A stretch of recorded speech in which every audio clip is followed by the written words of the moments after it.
SI ராஜா சாந்தி மற்றும் அவங்க குழந்தையோட கொலை வழக்கை பத்தி டீட்டெயிலாக ஸ்டடி பண்ணிட்டு இருக்காரு.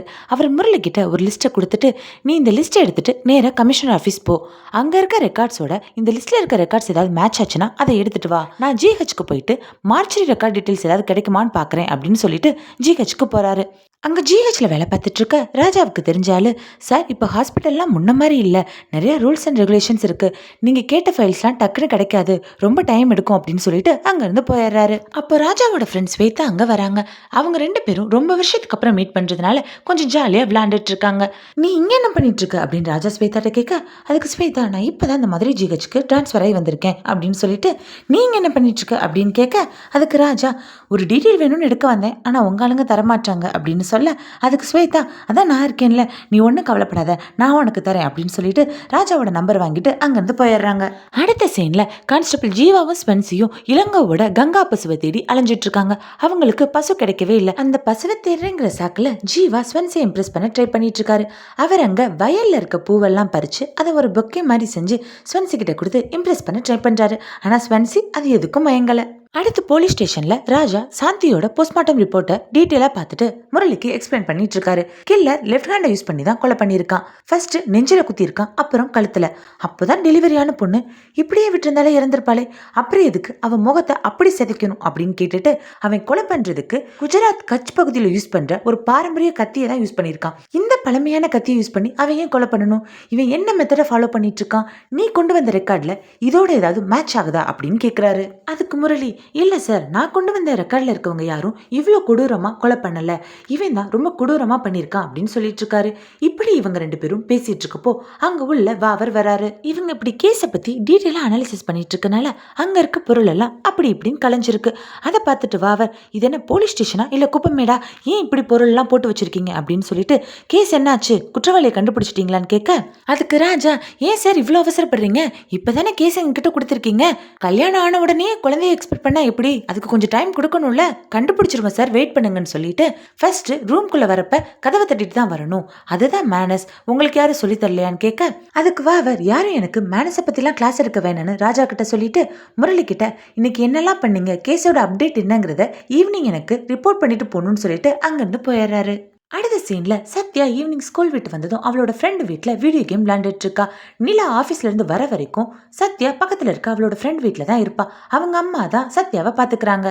சத்யாவோட ஃப்ரெண்டோட அம்மா அவங்களோட பக்கத்து வீட்டுக்காரங்க கிட்ட, சத்யா இது வேணும் அது வேணும்னு என்கிட்ட கேட்டுட்டே இருக்கா, என்னால் அவளுக்கு வேலை செய்யவே முடியல, நிலா என்ன சம்பளமே இல்லாத கேர்டேக்கரா நல்லா யூஸ் பண்ணிக்கிறா அப்படின்னு சொல்லி புலம்பிட்டு இருக்க, அதை நிலா கேட்டுடுறாங்க.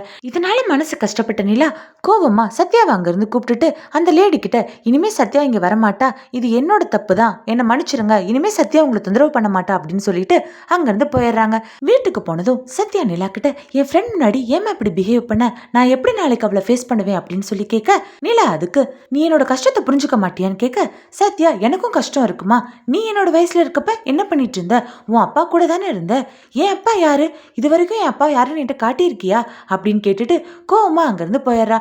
இதனால மனசு உடைஞ்சு நிலா அழுதுட்டு இருக்காங்க. கொஞ்ச நேரம் கழிச்சு சத்யாவே வந்து நிலாவை சமாதானப்படுத்திட்டு, எனக்கு ரொம்ப பசிக்குது, வந்து தோசை சுட்டு கொடு அப்படின்னு சொல்றா. அடுத்து போலீஸ் ஸ்டேஷன்ல ஜீவா ரொம்ப கோவமா உட்காந்துருக்க, ஸ்வென்சி ஜீவா கிட்ட என்ன ஆச்சுன்னு கேட்க, அதுக்கு ஜீவா, வாவர்ஸா தான் கேஸ் என்னாச்சு இன்னும் நீங்க கண்டுபிடிக்கலையான்னு சொல்லி கோவமா திட்டாரு. இப்படி திடீர்னு போஸ்டிங் கிடைச்சவங்களாம் ஏன் இப்படி போஸ்டிங் கிடைச்சோன்னு நம்மளை வதைக்கிறாங்கன்னே புரியல, 20 வருஷமா இவங்களால கண்டுபிடிக்க முடியாத கேஸ் தானே, எப்படி உடனே கண்டுபிடிக்கணும்னு இவங்க எக்ஸ்பெக்ட் பண்றாங்கன்னு சொல்லி ரொம்ப ஃபீல் பண்ணிட்டு இருக்காரு. ஸ்வென்சி முரளிட்ட வேணா ஒப்பீனியன் கேட்கலாமான்னு சொல்ல, அதுக்கு ஜீவா, அவன் என்ன பெரிய ஜேம்ஸ் பாண்டா, அவன் மட்டும் கரெக்டா சொல்லிடுவானான்னு சொல்லிட்டு அவரே முரளியை கூப்பிட்டுறாரு.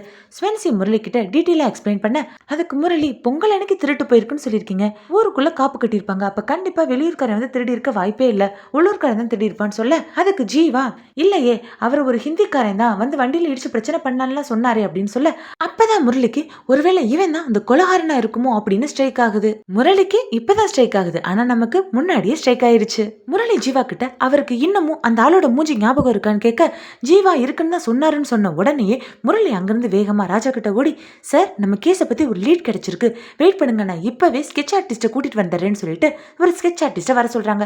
இளங்கோ ஸ்கெட்ச் ஆர்டிஸ்ட்க்கு அந்த பர்சனை வரைய ஹெல்ப் பண்றாரு. ஸ்கெட்ச் ஆர்டிஸ்டும் அதை வரைஞ்சிடுறாரு. இளங்கோ இவருதான் அப்படின்னு கன்ஃபார்மா சொல்றாரு. ராஜா இளங்கோ கிட்ட எப்படி இவ்வளவு கன்ஃபார்மா சொல்றீங்க, இந்த விஷயம் நடந்து 20 வருஷம் ஆச்சு அப்படின்னு சொல்ல, அதுக்கு இளங்கோ இவனால எனக்கு என் பொழப்பே போச்சு சார், இந்த மூஞ்சி நல்லா மனசுல பதிஞ்சிருக்கு, இவன் தான் அப்படின்னு அடிச்சு சொல்றாரு. முரளி அந்த ஸ்கெட்ச் ஆர்டிஸ்ட, சார் இது 20 வருஷத்துக்கு முன்னாடி இருந்த படம், இப்போ கரண்ட்ல 20 வருஷத்துக்கு அப்புறம் அவன் எப்படி இருப்பாங்கிறத வரைய முடியுமான்னு கேட்க, அதுக்கு அவரு வரையலாம் ஆனா அக்யூரேட்டா இருக்காதுன்னு சொல்றாரு.